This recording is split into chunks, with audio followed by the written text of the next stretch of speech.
नमस्कार मित्रों, जोश ISPCS के यूट्यूब चैनल पे आप सभी का स्वागत है।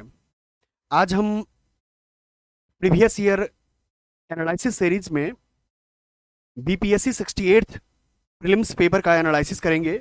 हमारे पास सीरीज ए है और मैं इस दावे से के साथ कह सकता हूं, जो मेरा व्यक्तिगत अनुभव रहा है BPSC को लेकर के, अब तक के इतिहास का सबसे बेहतरीन एनालिसिस होगा ये। और ये क्यों एनालिसिस जरूरी है आपके लिए, 69th की जो सटीक रणनीति के लिए क्या जरूरी होना चाहिए, ये बहुत काम आएगा। ये 68th का एनालिसिस बहुत काम आएगा, क्योंकि निगेटिव मार्किंग अप्लाइड होने के बाद क्या करना चाहिए क्या नहीं करना चाहिए 69th के लिए, ये बेहद जरूरी है आपके लिए। इसलिए इस वीडियो को लास्ट तक देखिएगा, जिससे आपकी अपनी समझदारी बढ़े कि 68th में जो गलती हुई है हमसे, वो 69th में ना हो। इस पर सटीक रणनीति बना सके हम लोग क्वेश्चन 1 से स्टार्ट करते हैं। हम हिंदी सेक्शन हिंदी वाले को करेंगे और हिंदी लैंग्वेज वाले को, इंग्लिश वाले यहाँ है, आप देख सकते हैं पॉज करके। हम हिंदी के साथ स्टार्ट करते हैं। चलते हैं प्रथम क्वेश्चन पे। प्रथम क्वेश्चन कहता है कि भारतीय संविधान के अनुच्छेद, पॉलिटी से स्टार्ट होता है ये पेपर। यदि मैं इस एग्जामिनेशन हॉल में रहता तो मैं कैसे इस क्वेश्चन को, इस पेपर को अटेम्प्ट लेता, वो मैं बताऊंगा। आप ध्यान से देखिए और आप पहले आंसर खुद भी कीजिएगा। यदि आप 69th की प्रिपरेशन में लगे हुए हैं तो बहुत काम आएगा आपको। भारत के संविधान के अनुच्छेद 14 में लिखा हुआ है कि कानून के समक्ष समानता किस देश के संविधान से लिया गया है। तो मैं आपको बता दूं कि कानून के समक्ष समानता, इसका आंसर तो ब्रिटेन होगा। ये तो हम लोग आंसर हुआ कि आंसर जान लिए, लेकिन अब मेरा मकसद आंसर बताना नहीं है। मेरा मकसद है कि इस पेपर का रिसर्च करना, R&D करना। तो R&D के लिए हम लोग देखते हैं कि यदि इसी में रहता, अनुच्छेद 14 में ही है, यदि कानून का समान संरक्षण रहता, मान लेते हैं कि यही क्वेश्चन आता, तब क्या होता। कानून का समान संरक्षण, तो ये है, आपको कहां से लिया गया है, USA से लिया गया है। तो इस क्वेश्चन में मैंने देख लिया कि आर्टिकल 14 में जो कानून के समक्ष समानता है की बात होती है, ये ब्रिटेन से है, और यदि कानून का समान संरक्षण होगा तो ये USA से लिया गया है। चलते हम लोग आगे सेकंड क्वेश्चन में। सेकंड क्वेश्चन में कहता है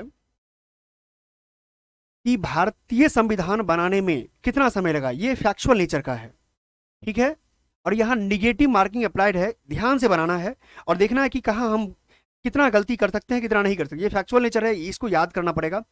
2 वर्ष 11 महीना 18 दिन, ये इसका आंसर होगा सी। तीसरा पे चलते हैं। तीसरा कहता है, प्रश्न कहता है कि राज्य का मंत्री परिषद सामूहिक तौर पे किसके प्रति उत्तरदायी होता है। यहां सामूहिक तौर पर है, ध्यान दीजिए। यदि राज्य का मंत्री परिषद सामूहिक तौर पे किसके प्रति उत्तरदायी है, तो सामूहिक तौर पे जो है विधानसभा के प्रति उत्तरदायी होता है, ठीक है। तो ये तो हुआ मेरा आंसर कि विधानसभा के प्रति उत्तरदायी होता है।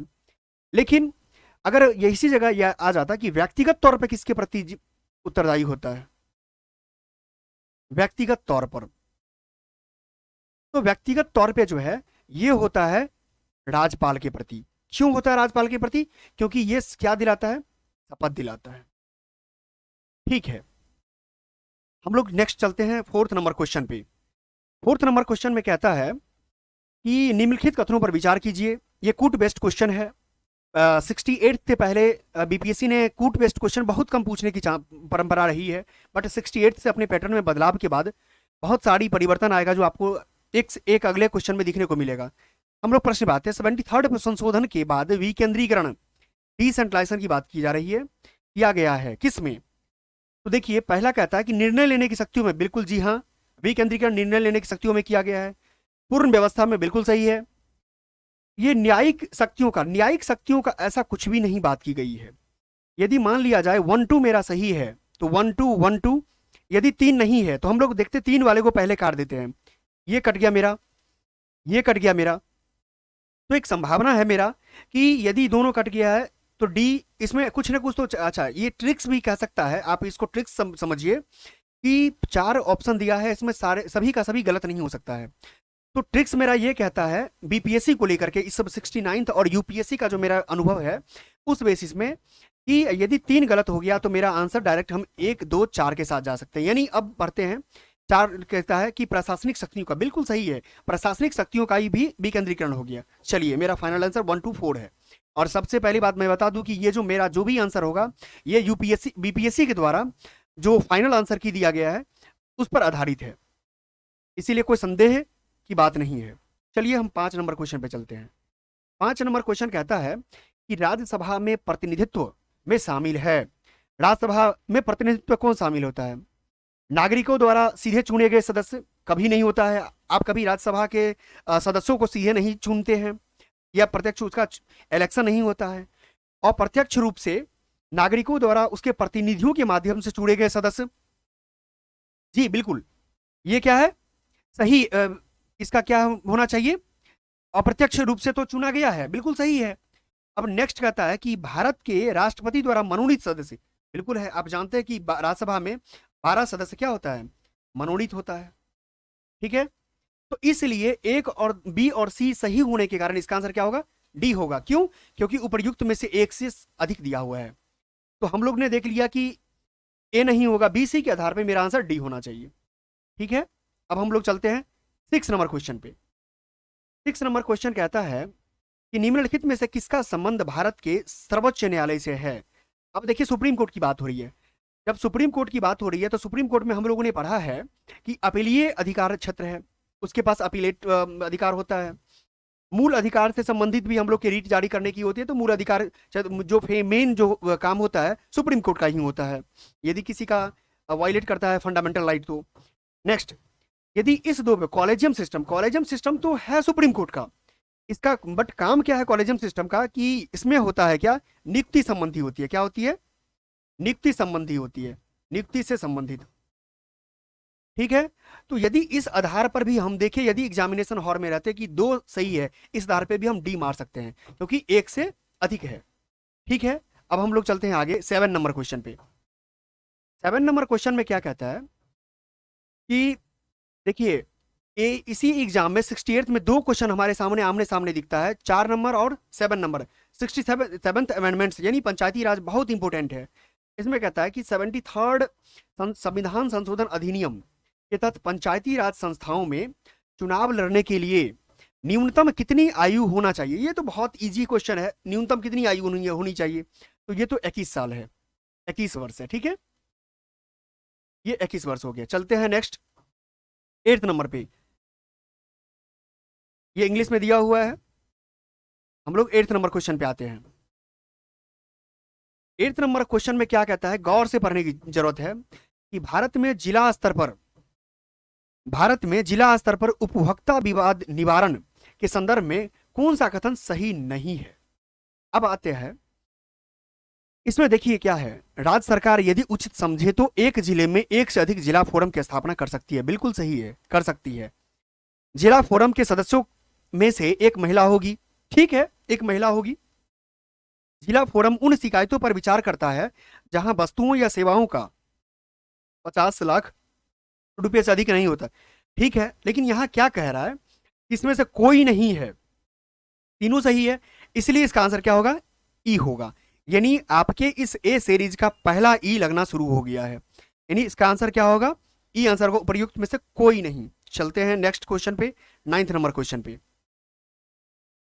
9th नंबर क्वेश्चन क्या कहता है? 9th नंबर कहता है कि एक पंचायत समिति को हम लोग जानते हैं कि एक किस स्तर पे पंचायती राज संरचना द्वारा संचालन किया जाता है। सबसे पहली बात, पंचायत समिति का जो चुनाव होता है वो कैसे होता है? प्रत्यक्ष होता है। ठीक है, पंचायत समिति किसको चुनता है? ये चुनता किसको है? ये चुनता किसको है? ये प्रमुख को चुनता है। ये प्रमुख का कार्यक्षेत्र किस लेवल पे होता है? ब्लॉक लेवल पे होता है। ठीक है, इसका मतलब कि प्रमुख के अंतर्गत जो भी पंचायत समिति काम करेगा तो इसका आंसर क्या होना चाहिए? ब्लॉक लेवल होगा, यानी ब्लॉक स्तरीय निकाय है ये, इसीलिए इसका आंसर क्या होगा? सी होगा। चलते हम लोग 10 नंबर क्वेश्चन पे। 10 नंबर क्वेश्चन में क्या कहता है? 10 नंबर क्वेश्चन में कहता है कि निम्नलिखित में से किसे समुदाय कम्युनिटी डेवलपमेंट, यहां गौर करने वाली बात है, कम्युनिटी डेवलपमेंट समुदाय विकास के पहले कार्यक्रम के रूप में स्थापित किया गया था। तो समुदाय ये जो है आप जानते हैं ये होगा आपको एकीकृत विस्तार सेवा, मतलब नेशनल एक्सटेंशन सर्विसेज की बात हो रही है। अब नेशनल एक्सटेंशन सर्विसेज इसके विषय में मैं थोड़ी जानकारी और देता हूं आपको। जब हम लोग R&D कर रहे हैं, अब जानते हैं कि इसके विषय में ये इसका स्थापना जो है 1953 में हुआ है, ठीक है। और सबसे पहली बात कि ये जो NES के बारे में जो एक क्वेश्चन है, ये आपको पूर्व में रिपीटेड क्वेश्चन है। ये 67th प्री में जो है पूछा गया क्वेश्चन है। अब हम लोग ऑप्शन नंबर, हम लोग का तो आंसर आ गया राष्ट्रीय विस्तार सेवा। हम लोग दूसरे के बारे में बात कर लेते हैं। राष्ट्रीय एकीकृत ग्रामीण विकास कार्यक्रम, अब इसके बारे में इंटीग्रेटेड रूरल डेवलपमेंट प्रोग्राम के बारे में है। ये हम जानते हैं कि 1978 में इसका स्थापना हुआ है। और इसके विषय में नेक्स्ट बात ये है कि इसका इम्प्लीमेंटेशन जो है 1980 में हुआ है, इम्प्लीमेंटेशन, ठीक है, 1980 में हुआ। अब हम लोग चलते हैं नेक्स्ट क्वेश्चन पे। अब और दूसरी बात, यहाँ देखिए मिस प्रिंट हुआ है, ये कमीशन के द्वारा कहता है मिस प्रिंट नहीं होता है। यहाँ देखिए इंग्लिश में आप जब देखेंगे तो यहाँ लिखा हुआ है कि असहयोग नॉन कोऑपरेशन मूवमेंट की बात हो रही है, ठीक है। बट यहाँ देखते हैं नेक्स्ट क्वेश्चन पे हम लोग चलते हैं, 11 नंबर क्वेश्चन पे। 11 नंबर क्वेश्चन क्या है? 11 नंबर क्वेश्चन है कि SEZ मतलब SEZ स्पेशल इकोनॉमिक जोन अधिनियम 2005 का उद्देश्य क्या है? उद्देश्य ऑब्जेक्टिव के बारे में पूछ रहा है। यानी अतिरिक्त आर्थिक गतिविधियों का उत्पादन करना, बिल्कुल सही है। वस्तुओं और सेवाओं के निर्यात को बढ़ावा देना, निर्यात से संबंधित है ही, क्योंकि यहाँ पर स्पेशल इकोनॉमिक जोन है तो निर्यात हुई होगा। रोजगार निर्माण, बिल्कुल सही है। और जानते हैं कि हमारे यहाँ जो स्पेशल इकोनॉमिक जोन कांडला का आपने नाम सुना होगा, जहाँ से BPSC भी क्वेश्चन पूछी हुई थी, ठीक है, जो गुजरात में पड़ता है। ये फर्स्ट स्पेशल इकोनॉमिक जोन है हमारे यहाँ देश का। अब इसीलिए इस तीनों के आधार पे क्या होगा, मेरा आंसर 1 2 3 होगा। चलते हैं हम लोग next question, 12 number question. 12 number question क्या कहता है? कहता है कृषि विपणन प्रणाली मतलब एग्रीकल्चर मार्केटिंग सिस्टम में सुधार के लिए भारत सरकार द्वारा अपनाया गया नीतिगत उपाय क्या है? अब नीतिगत उपाय हम लोग देख लेते हैं। सबसे पहली बात तो MSP से रिलेटेड है, मिनिमम सपोर्ट प्राइस। ये MSP तो किया ही जाता है, आप जानते हैं कि कुल मिलाकर के 23 प्रोडक्ट्स को दिया जाता है MSP। कौन जानते हैं ये भी आपको पता है कि CSCP के द्वारा इसकी रिकमेंडेशन की जाती है। बफर स्टॉक, तो बफर स्टॉक भी होता है जहां पर FCI अपना सामान को रखता है बफर स्टॉक के रूप में, ठीक है। FCI में इसको रखा जाता है बफर स्टॉक के लिए, ये भी होता है। एक होता है PDS, जो जानते हैं पब्लिक डिस्ट्रीब्यूशन सिस्टम की बात होती है, इससे ये भी रेगुलेशन करता है, नीतिगत सुधार करता है। इस तीनों के आधार पे हम कह सकते हैं इसका आंसर क्या होगा, डी होगा, ठीक है। तो हम लोगों ने देख लिया कि इसका आंसर डी होगा। नेक्स्ट 13 नंबर क्वेश्चन पे चलते हैं। 13 नंबर क्वेश्चन कहता है कि किस समिति ने प्रतिस्पर्धा अधिनियम 2002 अधिनियमित करने का सुझाव दिया था? तो ये जो है मेरा आंसर इसका होगा, क्योंकि ये फैक्चुअल नेचर का क्वेश्चन है, इसमें ज्यादा कोई रिसर्च R&D करने की जरूरत नहीं है। SBM राघवन समिति है, ठीक है। अब हम लोग आते हैं, ये तो मेरा आंसर हुआ। अब हम लोग चलते हैं ऑप्शन ए पे, रंगराजन समिति। अब हम लोग जानते हैं कि रंगराजन समिति जो है आपको गरीबी से जुड़ा हुआ रिपोर्ट दिया था, ठीक है, गरीबी से जुड़ा हुआ। अब नेक्स्ट आता है विजय केलकर समिति। तो विजय केलकर समिति है PPP मतलब पब्लिक प्राइवेट पार्टनरशिप, जो मॉडल जो है इंडिया में ये दिया था। तो हम लोगों ने देख लिया रंगराजन समिति किससे संबंधित है, SBM किससे संबंधित है, प्रतिस्पर्धा से, विजय केलकर किससे संबंधित है, PPP मॉडल इन इंडिया से। नेक्स्ट हम लोग चलते हैं 14 नंबर क्वेश्चन। नेक्स्ट मेरा 14 नंबर क्वेश्चन कहता है, 14 नंबर क्वेश्चन कहता है, दोस्तों सबसे पहली बात कि इतना जो R&D करने की जरूरत इसीलिए पड़ रहा है क्योंकि 68th और 67th में बहुत बड़ा परिवर्तन हुआ। 67th का जनरल कैटेगरी का कटअप जो है 112 के आसपास था, और इस बार 68th प्रीलिम्स का जो कटअप है 91 था। तो इतना बड़ा चेंजिंग हुआ इसमें मेन मूल कारण है अपने प्रश्न की प्रकृति में चेंजिंग करना, इसीलिए हम लोग रिसर्च कर रहे हैं। चलिए हम लोग चलते इसमें मिलान करने वाले पे। धूसर यानी ग्रे, धूसर क्रांति, ग्रे क्रांति हम लोग जानते हैं कि किससे जुड़ा हुआ है, ये उर्वरक से जुड़ा हुआ है, यानी ए का 4 होना चाहिए। ए का 4 तो देखिए दोस्तों मेरे ए का 4 इसी में है। अभी मैं आंसर नहीं मारूंगा और देखते हैं। रजत क्रांति, जो मुझे सिंपल सिंपल पता हो, रजत क्रांति अंडा से जुड़ा हुआ है, इसका मतलब सी का 3, यानी ये भी मिल रहा है और ये भी मिल रहा है मेरा। लाल क्रांति, लाल क्रांति भी हम लोग जानते हैं कि मांस से जुड़ा होता है, ठीक है, तो ये मांस से जुड़ा होता है, मुझे नहीं मालूम टमाटर है या नहीं, बट मांस है। और पिंक क्रांति लाल प्याज से है जुड़ा हुआ, क्योंकि प्याज का जो ऊपर का कवर होता है वो पिंक कलर का होता है। इस आधार पर हम देखते हैं इसका आंसर क्या होना चाहिए, एक होना चाहिए, क्योंकि सभी मिल रहा है। चलिए नेक्स्ट चलते हैं 15 नंबर क्वेश्चन पे। 15 नंबर क्वेश्चन क्या कहता है, 15 नंबर क्वेश्चन कहता है, पंचवर्षीय योजना से क्वेश्चन है कि पंचवर्षीय योजना में मानव संसाधन केंद्रित, मतलब ह्यूमन रिसोर्सेस डेवलपमेंट पर सेंट्रिक है, कौन सा ऐसा पंचवर्षीय योजना है। सबसे पहली बात, ह्यूमन डेवलपमेंट पर रिसोर्सेज जो है, जहां तक मुझे पता है कि जो 1985 से 1990 तक जो राजीव गांधी जी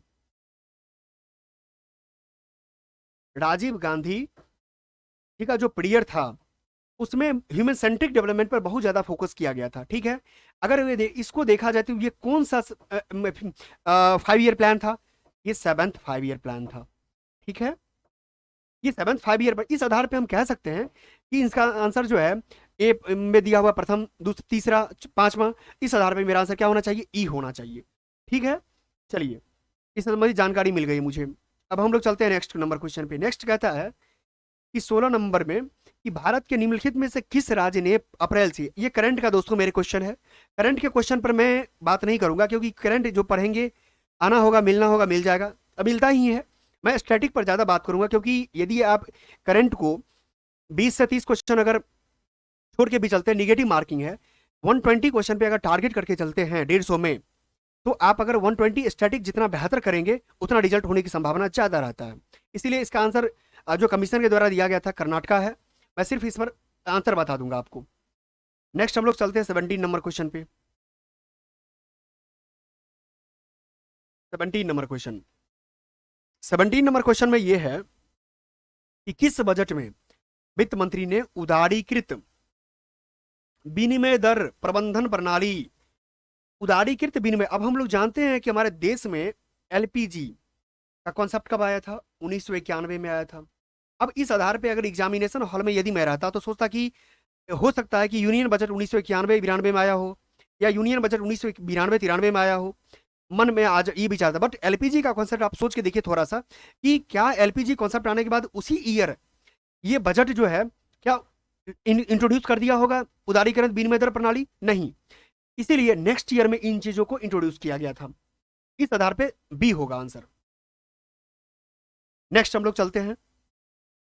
नेक्स्ट क्या कहता है कि पंचवर्षीय योजना, पंचवर्षीय योजना के उद्देश्य के बारे में बात हो रही है। तो पंचवर्षीय योजना में क्या बातें हो रही है, पंचवर्षीय योजना में ये, अब पंचवर्षीय योजना में क्या दिया हुआ है, पंचवर्षीय योजना से रिलेटेड कहता है कि विकास, तो जो 5 ईयर प्लान है वो डेवलपमेंट पे तो काम करता ही है, दूसरी बात आधुनिकीकरण पे भी काम करता है। वो चाहता है कि हमारे 5 ईयर प्लान में ऐसा माइंडसेट था योजना आयोग का कि वो अपने कार्य क्षेत्र में आत्मनिर्भर भी बने, ठीक है। अब ये साहित्य, ये देखिए ऑड हो गया, ये कट कर दीजिए। यदि मैं यूपीएससी के जैसा ट्रिक्स टेक्निक का ये अप्लाई करूं तो आप, क्योंकि आपको यूपीएससी के माइंडसेट से चलना पड़ेगा, क्योंकि प्रश्न की प्रकृति जो बीपीएससी जो पैटर्न अपना रही है वो यूपीएससी से कर रही है।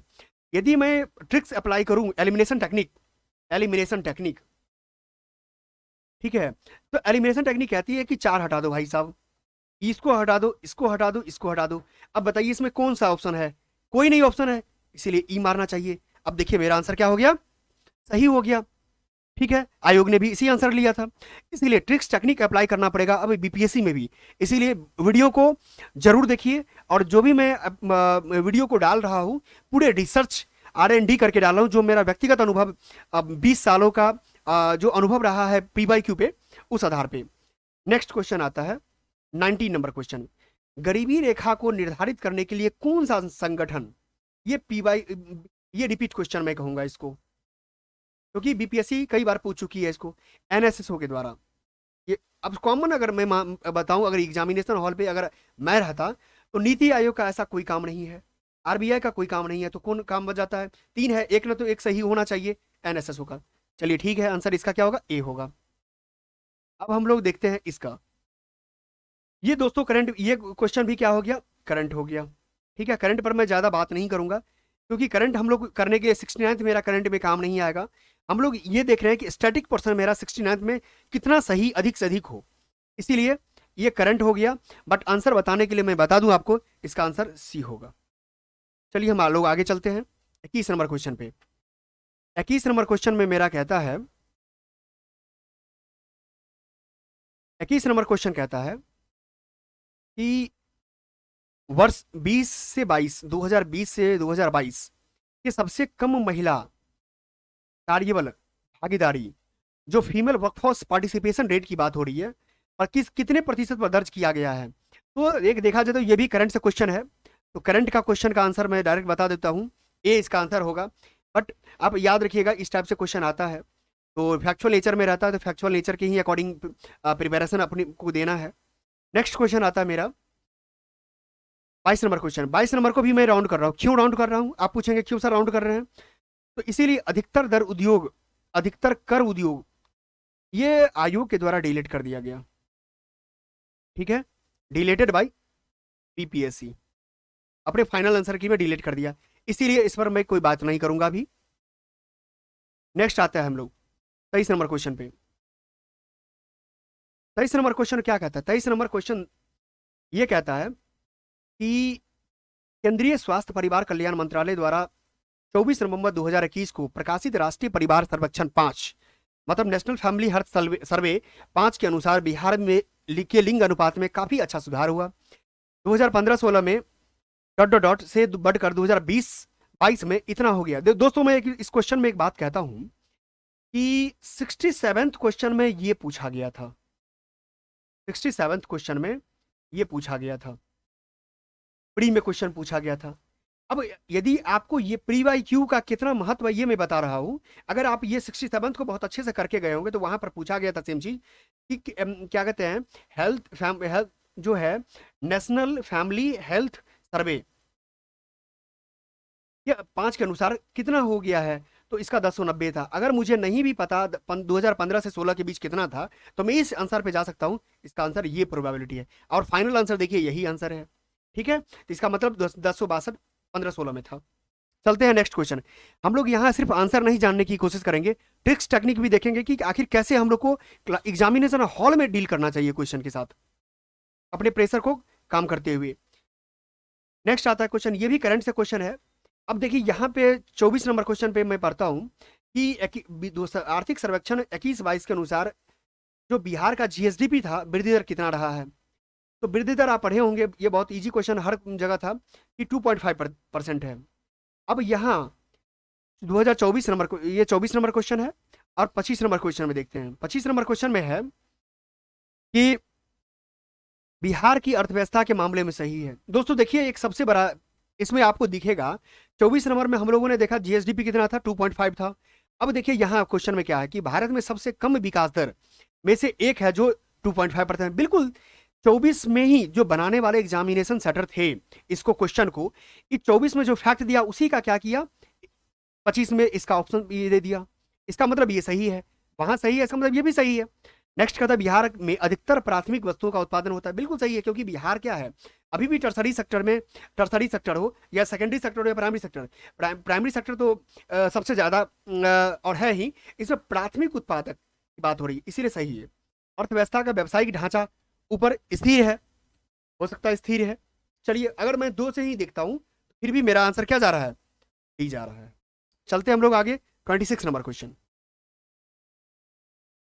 26 नंबर क्वेश्चन, हम लोगों एग्जामिनेशन हॉल में एक विद्यार्थी का क्या माइंडसेट होना चाहिए उस पर बात करते हैं। आंसर को देख करके आंसर लगाना बहुत आसान होता है, बट हम लोग ये देखेंगे कि यदि मैं एग्जामिनेशन हॉल में रहता तो कैसे डील करता। 26 नंबर क्वेश्चन, प्रथम बार संघर्ष के तरीकों में ये हिस्ट्री क्वेश्चन आ गया। स्वदेशी और बहिष्कार किसके दौरान अपनाए गए थे? स्वदेशी आप जानते हैं स्वदेशी और बहिष्कार का बात सबसे पहले बंगाल विभाजन में आ गया था, जो बंगाल विभाजन के ही बाद जो 1905 में होता है, और इसी के बाद जो है स्वदेशी मूवमेंट आया था। क्या आया था? स्वदेशी मूवमेंट आ गया था, स्वदेशी आंदोलन। अब इस आधार पे देखा जाए तो आंसर तो मुझे बहुत जल्दी आ गया, बट मैं अगर एग्जामिनेशन में हॉल में रहता तो क्या हटा सकते थे? तो साइमन कमीशन दोस्तों जानते हैं कि ये कब का है? ये 1928 का है। होम रूल का संबंध किस कब से है? 1916 से है। इस आधार पे ए और सी तो हट जाता, तो एक आंसर मेरा सही हो जाता, इसलिए आंसर क्या है इसका? बी आंसर है। हम लोग चलते हैं 27 नंबर क्वेश्चन। दोस्तों R&D कैसा लग रहा है आप जरूर कमेंट करें, इससे मैं जरूर मोटिवेट हूंगा। तो हो सकता है कि मैं आगे वाले पेपर में इसी तरीके से हर विकल्प पर बात करूंगा, क्योंकि मैं देख रहा हूं कि कहीं ना कहीं विकल्प एक समय का कभी क्वेश्चन रहता है तो किसी में विकल्प रहता है। नेक्स्ट पे आते हैं हम लोग। 27 नंबर क्वेश्चन कहता है 1906 में आयोजित भारतीय राष्ट्रीय कांग्रेस कलकत्ता अधिवेशन में भारत के लिए स्वराज का झंडा किसके द्वारा लहराया गया था? अब देखिए, अगर मान लिया जाए इन सभी ऑप्शन में रहता तो क्या करते? सबसे पहली बात तो कलकत्ता अधिवेशन दे दिया, 1906 दे दिया। मुझे अगर इन दोनों के आधार पे कहता तो इन दोनों के आधार पर मैं कह सकता हूं कि 1906 के अधिवेशन का अध्यक्ष कौन बना था। अगर मुझे कुछ नहीं पता, अगर मुझे प्रोबेबिलिटी मारना हो तो अध्यक्ष कौन बना था? ये दादा भाई नेहरू जी बने थे, दादा भाई नेहरू जी बने थे। तो इस आधार पर भी अगर मैं मारना होता तो इसको आंसर मारता भी। चलिए ठीक है, इसका आंसर फाइनल आंसर भी यही है। अब हम लोग चलते हैं 28 नंबर क्वेश्चन पे। 28 नंबर क्वेश्चन क्या कहता है? 28 नंबर क्वेश्चन कहता है कि भारत स्वतंत्रता संग्राम के दौरान भारतीय राज्य यानी इंडियन प्रोविंशियल की बात हो रही है कि कश्मीर, निजाम के हैदराबाद, त्रावणकोर आदि जैसे भारतीय शासकों द्वारा शासित राज्यों में एक स्थानांतरण आंदोलन, सॉरी समानांतर आंदोलन शुरू किया गया था, उसका नाम क्या था? तो समानांतर आंदोलन जो इंडियन प्रोविंशियल की बात हो रही है, तो इसमें देखिए ये प्रजामंडल आंदोलन जो है, ये प्रजामंडल आंदोलन से ये शुरुआत हुआ था। ये भारतीय राष्ट्रीय आंदोलन का सबसे बड़ा व्यापक था। क्यों? क्योंकि अगर मैं एक छोटा सा एग्जांपल लूं इसकी शुरुआत का, तो 1920 ईस्वी में जो है ये ओडिशा से हुआ था। ठीक है, तो इसीलिए समानांतर आंदोलन जो है प्रजामंडल का 1920 होगा, और ये प्रोविंशियल के द्वारा ओडिशा से किया गया था। स्वराज तो जानते ही होगा ही नहीं, क्योंकि स्वराज के बारे में हमको पता है कि 1900 क्या हुआ था, इसका माइंडसेट क्या था स्वराज का? 1923 में जो है CR दास और मोतीलाल नेहरू, मोतीलाल नेहरू ये दोनों मिलकर के इनका क्या था कि कांग्रेस में कि हम लोग को चुनाव लड़ना है, इसीलिए इनका था। तो इनसे संबंधित तो था ही नहीं, राज्य आंदोलन है ही नहीं, इसीलिए मेरा क्या हो गया? प्रजामंडल आंदोलन। हम लोग चलते हैं नेक्स्ट क्वेश्चन पे। नेक्स्ट क्वेश्चन क्या कहता है? नेक्स्ट क्वेश्चन कहता है कि भारतीय स्वतंत्रता संग्राम के बारे में निम्नलिखित में से कौन सा सही नहीं है? देखते हैं क्या सही नहीं है। चौड़ा चौड़ी कांड के कारण गांधी जी ने असहयोग आंदोलन का से हाथ खींच लिया था। बिल्कुल सही है, खींच लिया था। आप जानते हैं कि चौड़ा चौड़ी कांड हो गया था। असहयोग आंदोलन की शुरुआत कब हुई थी? 1920 में हुआ था। ये 1920 में हुआ। चौड़ा चौड़ी कांड कब हो गया? 1922 में हो गया। और इसी कारण से क्या हो गया था? गांधी जी ने इसको बंद करने का, असहयोग आंदोलन बंद करने का निर्णय लिया था। ये सही है। गांधी जी ने, दूसरा क्वेश्चन ऑप्शन कहता है कि गांधी जी अपना पहला प्रमुख सार्वजनिक भाषण PHU में बनारस हिंदू विश्वविद्यालय में दिया था। बिल्कुल सही है। और ये भाषण 1915 में जब अफ्रीका से गांधी जी लौटे थे तो इनका एक सेमिनार था जो बनारस हिंदू विश्वविद्यालय में था, और वहां दिए थे। और ये मैं इसके बारे में सबसे बड़ी बात बता रहा हूं कि हमारे ही चैनल पे आपको EPFO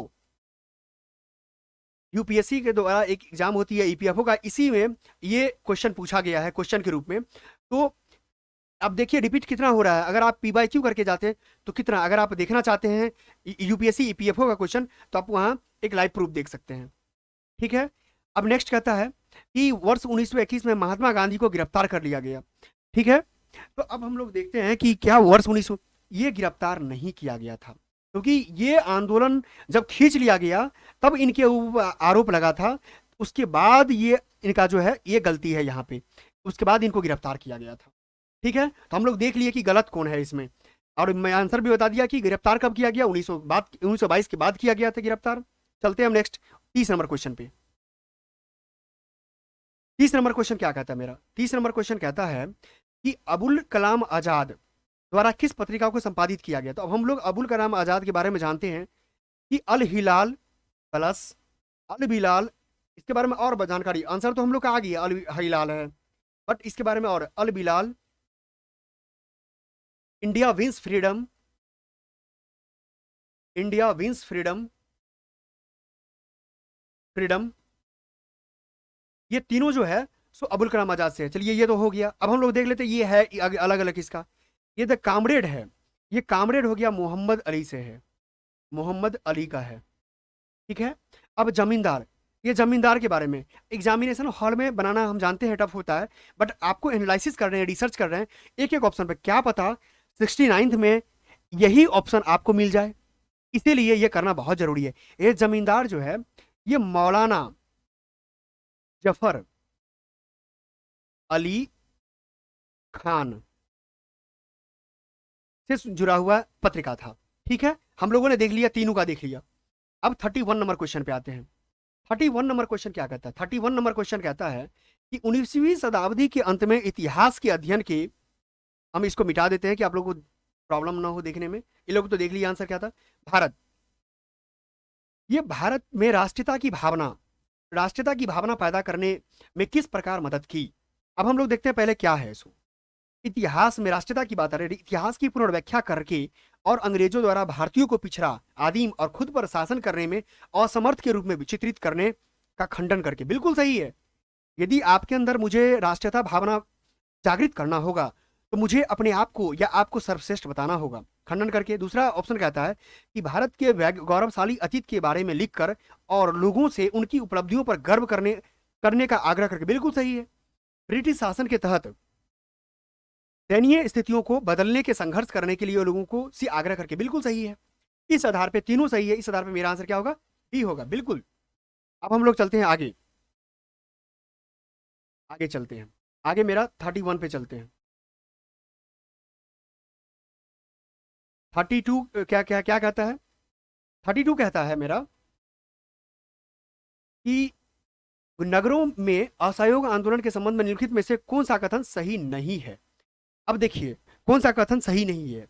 अब हम लोग देखते हैं कि आंदोलन में केवल, अक्सर यूपीएससी, मैं तो बीपीएससी का पहली बार इस टाइप से ऑप्शन बनाया है, बट अपनी यूपीएससी के अनुभव के आधार पर मैं कह सकता हूं कि केवल अधिकांश जगह, मैं 100% नहीं कहूंगा बट अधिकांश जगह ये गलत रहता है।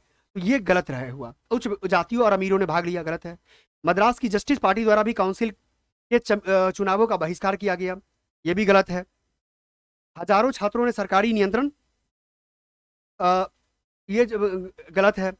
उसके बाद छोड़ दिया, प्राध्यापकों और शिक्षकों ने इस्तीफा दे दिया और वकीलों ने अपना प्रैक्टिस छोड़ दी। अगर ये सही हो गया, अब बताइए कि यदि मान लिया जाए कि दो ऑप्शन गलत हो गया, नहीं की बात कर रहा है, तो इसका तो आंसर मेरा जा रहा है डायरेक्ट डी।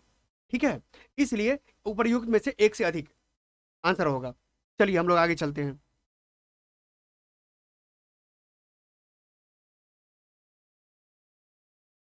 अब हम लोग आगे चलते हैं 33 नंबर क्वेश्चन। 33 नंबर क्वेश्चन क्या कहता है? 33 नंबर क्वेश्चन कहता है एक सन्यासी जो फिजी ये एक गिरमिटिया मजदूर के रूप में, अब मैं बता दूं गिरमिटिया मजदूर से बीपीएससी एक बार और क्वेश्चन पूछ चुकी है। आप लोग अगर विश्वास ना, तो आप लोग देख सकते हैं बीपीएससी का प्रीलिम्स क्वेश्चन, शायद मैं एग्जैक्ट कह दूं 65th या 66 में ये क्वेश्चन पूछा था महात्मा गांधी से रिलेटेड। ठीक है।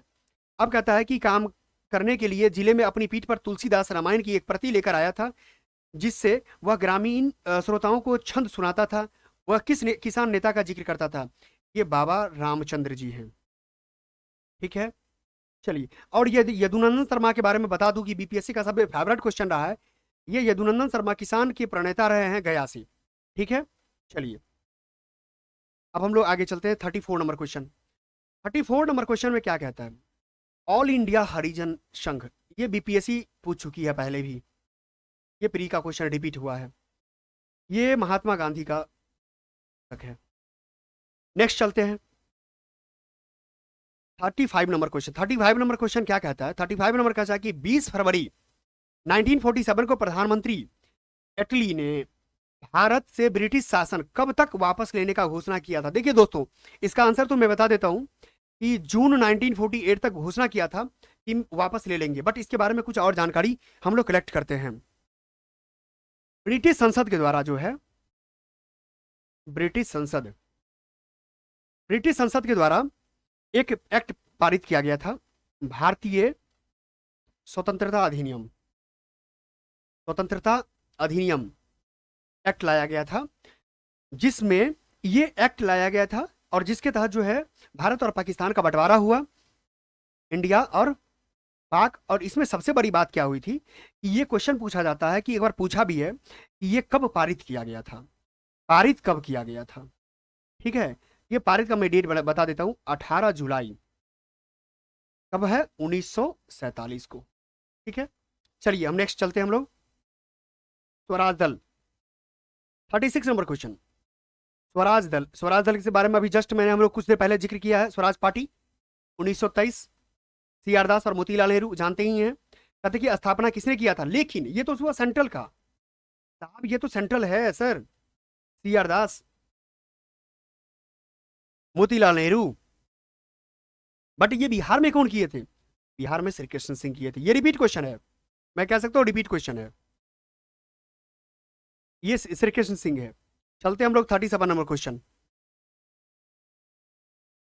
आप लोग एक बार ये सीरीज कर लीजिए, इसके बाद आपको दोबारा बीपीएससी क्वेश्चन अटेम्प्ट कैसे करना है और एनालिसिस करना है, ये नजरिया बदल जाएगा। 37 नंबर क्वेश्चन क्या कहता है, नमक सत्याग्रह। नमक सत्याग्रह हम लोग जानते हैं 1930 में हुआ था। आगे देखते हैं, बिहार के लोगों ने नमक बनाने के साथ साथ सरकार के विरुद्ध किस कर का विरोध किया था। कर की बात हो रही, टैक्स की बात हो रही है, विरोध करने का विकल्प चुना था हाथी। मुझे नहीं लगता है कि हाथी के बारे में ऐसा कुछ कर था, विकास ऐसा भी नहीं था, मलबा ऐसा भी नहीं था, इसीलिए इसका आंसर क्या होना चाहिए, ई होना चाहिए आंसर। अब देखिए दोस्तों, ये तो मान लिया कि ठीक है।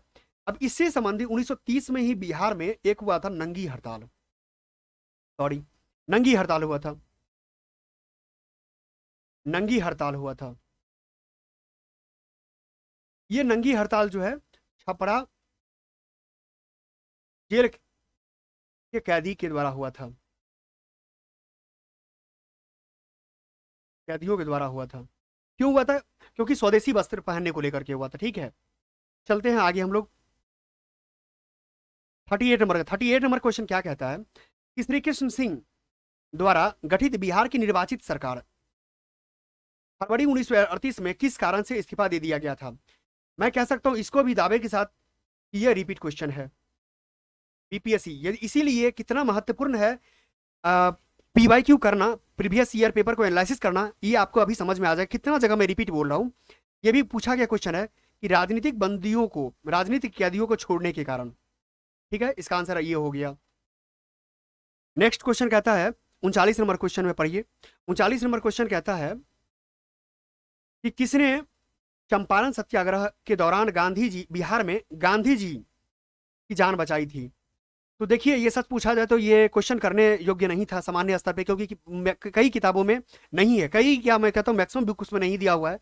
बट ये चर्चा हुई क्या, ये बिहार विधानसभा, ये बिहार विधानसभा लेजिस्लेटिव असेंबली में जो है इसकी चर्चा जो चली, इसी कारण से ये क्वेश्चन मुझे लगता है बनने की संभावना, ये बख्तक मियाँ जो है इसका आंसर लिया गया बीपीएससी के द्वारा। ठीक है, हम लोग चलते हैं नेक्स्ट क्वेश्चन पे। नेक्स्ट क्वेश्चन 40 नंबर कहता है कि असहयोग आंदोलन के दौरान बिहार के में किसानों की अगुवाई कौन किया। तो ये रिपीट क्वेश्चन है, ये भी रिपीट क्वेश्चन है। ये स्वामी विद्यानंद है जो क्या कहते हैं किसानों की अगुवाई किए थे। अब देखिए सेकंड ऑप्शन क्या कहता है, राम कुमार शुक्ल। तो राजकुमार शुक्ल है, तो राजकुमार शुक्ल जो है, राजकुमार शुक्ल के बारे में आप लोग जानते हैं कि गांधी जी को आमंत्रण दिया था बिहार आने के लिए, आमंत्रण, आमंत्रण दी थी आने के लिए। श्री कृष्ण सिंह के बारे में अभी देख लिया कि ये सीएम साहब बने थे। ठीक है, और किसी किसान सभा से भी जो है उनका जुड़ा हुआ था। अभी स्वराज दल के बारे में हम लोग देख लिए थे, जस्ट इस क्वेश्चन को यहां से जोड़ सकते हैं। ठीक है, 36 और 40 एक ही पेज में दो दो एक ही नाम से दिया गया। ये हम दोस्तों हम कह सकते हैं एक ट्रिक्स है कि एक ही पेज में हमको इससे पहले भी क्वेश्चन दिखा है और इसी पेज में भी हमको दिख गया है। 41 नंबर क्वेश्चन पे हम लोग चलते हैं कि 41 नंबर क्वेश्चन क्या कहता है। 41 नंबर क्वेश्चन, अब देखिए ज्योग्राफी से क्वेश्चन, मैं इसको दिया है हिस्ट्री में बट मैं इसको ज्योग्राफी से भी डील कर सकता हूँ। अगर ज्योग्राफी आपकी अच्छी है तो इससे बना सकते हैं। प्राचीन काल, ठीक है, एंशेंट की बात कर रहा है। गंगा के दक्षिण क्षेत्र, तो मान लेते हैं कि गंगा अगर उत्तराखंड से निकल करके, अगर यूके से निकलती, उत्तराखंड से निकल करके अगर वेस्ट बंगाल होते हुए चली जाती है कहाँ, बे ऑफ बंगाल में। ठीक है, तो अब देख लीजिए कि इन राज्यों में तक्षशिला कहाँ पड़ता है। दक्षिण की बात हो, तक्षशिला, तक्षशिला पाक हो गया, पाकिस्तान, पाक मतलब पाकिस्तान। चोल, चोल कहाँ हो गया, तमिलनाडु की बात हो रही है, ठीक है। ये भी पूर्ण रूपेण भारत के दक्षिण हो गया, ये भारत का दक्षिण हो गया, ठीक है। अब देखिए ई अनर्थ, अनर्थ कहाँ है, अनर्थ के बारे में, इसके बारे में तो जानकारी प्राय नहीं रहती है, बट मैं बता रहा हूं। अनर्थ आपको जो गुजरात में पड़ता है, ठीक है, ये गुजरात में। दोस्तों मैं क्यों बता रहा हूं आपको, क्या पता कि 69th में यही अनर्थ किसी न किसी रूप से पूछ ले। ये गुजरात में पड़ता है, ठीक है। और ये चर्चा जो है आपको वैदिक पीरियड किंगडम है, ये वैदिक पीरियड का जो है किंगडम है, ठीक है। और इसको कह सकते हैं एंशियंट काल से ही है, ठीक है। नेक्स्ट चलते हैं हम लोग। तो हम लोग एक एक ऑप्शन पे R&D कर रहे हैं, रिसर्च एंड कर रहे हैं, जिससे कोई दिक्कत की बात नहीं होगी। अब देखिए नेक्स्ट क्या कहता है, भारतीय उपमहाद्वीप में लोहे के प्रयोग की बात हो रही है। अब लोहा का प्रयोग हम लोग बनाने से पहले देख लेते हैं कि दोस्तों लोहा का प्रयोग कब हुआ है। उत्तर वैदिक काल में हुआ है, उत्तर वैदिक काल में हुआ है। उत्तर वैदिक काल का टाइम पीरियड क्या है, 1000 1000 BC से लेकर के 600 BC के बीच में है। तो अब बताइए इसमें ऑप्शन कौन सा आपको दिख रहा है, कोई नहीं दिख रहा, इसीलिए आंसर मैं इसको डी ई मार सकता हूं, ठीक है। अब हम लोग आगे चलते हैं। 43 नंबर क्वेश्चन, 43 नंबर क्वेश्चन क्या कहता है कि दूसरी शताब्दी के आसपास रचित संस्कृत के शिलालेख के अनुसार सुदर्शन लेक की बात हो रही है, सुदर्शन झील कृत्रिम जलाशय मरम्मत कौन करवाए थे। इसका दोस्तों आंसर तो रुद्रदामन हो गया, बट इसके बारे में और जानकारी लेते हैं। रुद्रदामन जो है किसके माध्यम से करवाया था, तो इसका मंत्री का नाम है सुविशाख, सुविशाख, ठीक है, सुविशाख, इसके मंत्री का नाम इसके द्वारा करवाया गया था। रुद्रदामन जो है अपने मंत्री सुविशाख के द्वारा करवाया गया था। और ये रुद्रदामन किस वंशज से जुड़ा हुआ है या किस से जुड़ा हुआ है, तो ये शक क्षत्रप है, शक से जुड़ा हुआ है। इसको उस समय के राजा को क्षत्रप कहते हैं। ये भी कह सकते हैं आपको कि क्षत्रप क्या होता है, तो उस समय के क्षत्रप मतलब राजा होता है, क्या होता है, राजा होता है। चलिए हम लोग देख लिए, कनिष्क तो जानते ही हैं, शक के बाद कनिष्क का पीरियड है, शक के बाद कनिष्क आता है। और हर्ष तो उससे पहले का 6 BC का है हर्ष। नेक्स्ट हम लोग चलते हैं, ये मैं कह सकता हूँ यूपीएससी से उठाया गया क्वेश्चन है, ये मेरा एनालिसिस करता है यूपीएससी से क्वेश्चन, क्योंकि यूपीएससी में क्वेश्चन पूछा हुआ है दशावतार मंदिर से रिलेटेड, दशावतार मंदिर से क्वेश्चन पूछा हुआ है। इसीलिए अब आप लोग को जरूरी हो गया कि अब जो भी लोग 69th का एग्जाम देने वाले हैं, यूपीएससी के रिसेंट 1-2 साल 3 साल का पेपर जरूर एनालिसिस करके जाएं, और मेरे यूट्यूब चैनल पर ही मिल जाएगा, आप जरूर देखेंगे।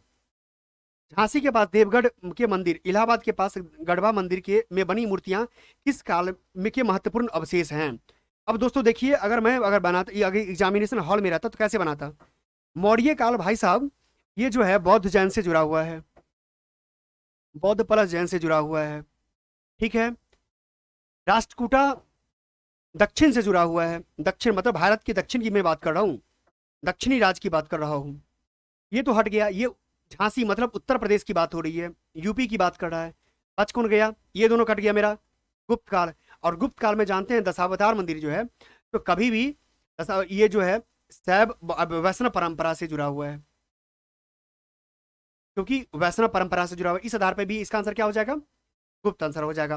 देखिए हम अटेम्प्ट कैसे लेते हैं एग्जाम इस पेपर में, आप अगर इस तरीके से पेपर में अटेम्प्ट लेंगे तो मैं दावे से कह सकता हूँ 120 प्लस मार्क्स लाने में आपको कहीं से कोई दिक्कत नहीं होगा। नेक्स्ट हम लोग 45 नंबर क्वेश्चन पे बात करते हैं। किस युद्ध में मुख्य विरोधियों का सही उल्लेख नहीं किया गया है।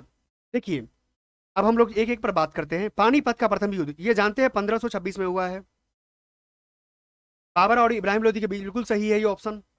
पानीपत का दूसरे युद्ध, ये टीपू सुल्तान और मराठा, गलत है भाई साहब। ये पानीपत का दूसरा युद्ध जो है ये अकबर और हेमू के बीच में हुआ है, मैं लिख देता हूं यहाँ पे, अकबर और हेमू के बीच में हुआ है, अकबर प्लस हेमू के बीच में हुआ है। और देखिए सी हल्दी घाटी का युद्ध, महाराणा प्रताप अकबर, बिल्कुल सही है। इस आधार पे हम, मेरा आंसर क्या हो गया, नहीं की बात पूछ रहा है, इसीलिए मेरा आंसर बी आंसर होगा, क्या होगा, बी आंसर होगा, ठीक है। अब हम लोग 46 चलते हैं। 46 के नंबर क्या कहता है कि दिल्ली सल्तनत के दौरान मुकद्दम या चौधरी पद का इस्तेमाल किन के लिए किया जाता था? मुकद्दम या चौधरी जो है, ये जो है गांव के सरपंच को कहते हैं हम लोग, ठीक है, गांव के सरपंच को कहते हैं। दिल्ली सल्तनत से क्वेश्चन आ गया। दिल्ली सल्तनत में एक मुख्य विशेषता क्या है, सॉरी मुख्य विशेषता दिल्ली सल्तनत नहीं बल्कि मिरावल में, कि यहाँ तो टर्मिनोलॉजी पूछने की पैटर्न पढ़ा रही है, ठीक है, टर्मिनोलॉजी पूछने, ये यूपीएससी में भी खूब रहता है और इससे पहले बीपीएससी भी पूछ चुका है, तो इसीलिए टर्मिनोलॉजी करके जाना ज़्यादा जरूरी है। नेक्स्ट हम लोग चलते हैं 47 नंबर क्वेश्चन में। 47 नंबर क्वेश्चन क्या कहता है कि तबकायत अकबरी, तबकायत अकबरी जिसे कभी कभी अबुल फजल के अकबरनामा, यानी एक किताब हम देख लिए कि अबुल फजल की अकबरनामा से अधिक विश्वसनीय माना जाता है, किसके द्वारा लिखा गया है? तो तबकायत अकबरी जो है निजामुद्दीन अहमद के द्वारा लिखी गई पुस्तक, ठीक है। ये तो बात हुआ कि आंसर हो गया। भाई साहब इसका हम अलग देख लेते हैं कि बी ऑप्शन अब्दुल हामिद लाहौरी, अब्दुल हामिद लाहौरी जो है, इसका पुस्तक का नाम है बादशाहनामा, बादशाहनामा। अब गुलबदन बेगम जो है, अब इसके पुस्तक का नाम है हुमायूंनामा, हुमायूंनामा, ठीक है। तो सर देख रहे हैं ना कि बी की भी जानकारी मिल गई, सी की भी जानकारी मिल गई, इसकी भी जानकारी। अब एक बात और, यहाँ जो अबुल फजल है, इसका एक और पुस्तक का नाम मैं आपको बता देता हूँ। इसका पुस्तक का नाम है आईने अकबरी, आईन ए अकबरी, ठीक है। तो अब देख लीजिए, एक प्रश्न करते हैं हम लोग और किस तरीके से R&D करते हैं। यहां से एक भी क्वेश्चन अगर यदि आता है इन फ्यूचर तो हम लोग कभी गलत नहीं कर पाएंगे। नेक्स्ट चलते हैं 48 नंबर क्वेश्चन पे। कहता 48 नंबर क्वेश्चन क्या कि इनमें से किस प्रसिद्ध शासक ने अपनी माता के नाम पर विजयनगर के पास नागालपुरम की एक उपनगरीय बस्ती की स्थापना किया गया था? तो देखिए इसके बारे में मैं बता रहा हूं आपको। सबसे पहली बात, विजयनगर साम्राज्य का स्थापना कौन किया था? स्थापना जानते, हरिहर और बुक्का, ये भाई साहब दोनों किए हैं। तो स्थापना तो हम लोग जान लिए हरिहर बुक्का किया है, ठीक है। और इसका आंसर जो है कृष्णदेव राय होगा। बट कृष्णदेव राय आप कहेंगे, तो कृष्णदेव राय का संबंध जो है विजयनगर साम्राज्य के ही तुलुब वंश से जुड़ा हुआ है, तुलुब वंश से जुड़ा हुआ है, ठीक है। इसके बारे में भी जानकारी हम लोग ले लिए। बट अब कहेंगे कि सर ये क्वेश्चन कहाँ मिलता है, कहाँ आखिर किस बुक से प्रिंटेड होता है? ये पुस्तक जो है, ये क्वेश्चन उठाया गया है तमिलनाडु, तमिलनाडु टेक्स्ट बुक से, ठीक है, टेक्स्ट बुक से प्लस एनसीईआरटी से, ठीक है। इसीलिए बट एक क्वेश्चन के लिए तमिलनाडु टेक्स्ट बुक को रेफर करना सही नहीं रहता है, बट एनसीईआरटी जरूर पढ़ के जाएं आप लोग, क्योंकि अधिकांश क्वेश्चन एनसीईआरटी से आ रही है। अब हम लोग चलते हैं नेक्स्ट क्वेश्चन पे। नेक्स्ट क्वेश्चन मेरा है 49 नंबर क्वेश्चन। 49 नंबर क्वेश्चन क्या कहता है? 49 नंबर क्वेश्चन मेरा कहता है कि 1940 में पटना महिला महाविद्यालय की स्थापना निम्नलिखित में किस समाज के द्वारा की गई थी? तो देखिए समाज के द्वारा, यहाँ ये क्वेश्चन बनाना टफ है, मैं वास्तव में मानता हूँ ये क्वेश्चन बनाना टफ होगा उस समय, बट इसका आंसर जो है सिस्टर्स ऑफ एपोस्टोलिक कार्मेल के द्वारा जो है, तो पटना महिला विद्यालय महाविद्यालय की स्थापना की गई थी, ठीक है। चलते हैं हम लोग आगे। Next 50 number question. 50 number question क्या कहता है कि इनमें से 1947 में भारत और पाकिस्तान के बीच अंतर्राष्ट्रीय सीमा खींचने के लिए स्थापित की गई सीमा आयोग, तो ये बहुत इजी क्वेश्चन है। सिरिल रेडक्लिफ, अपना हम लोग जानते हैं कि रेडक्लिफ जो रेडक्लिफ साहब है, रेडक्लिफ आयोग भी बना था इससे रिलेटेड। तो रेडक्लिफ रेखा हम लोग बोलते हैं इसको, कि कहाँ है? भारत और पाकिस्तान के बीच में है, और भारत और बांग्लादेश, मतलब इंडिया प्लस पाक और इंडिया प्लस बांग्लादेश, ठीक है, क्योंकि ये दोनों पहले बांग्लादेश को ही पहले बोलते थे हम लोग, पूर्वी पाकिस्तान, तो ये अलग हो गया। यहाँ तक साथ बने रहने और कंप्लीट वीडियो देखने के लिए आप सभी का बहुत बहुत धन्यवाद। मुझे आशा और विश्वास है कि आपको यह वीडियो बहुत अच्छा लगा होगा।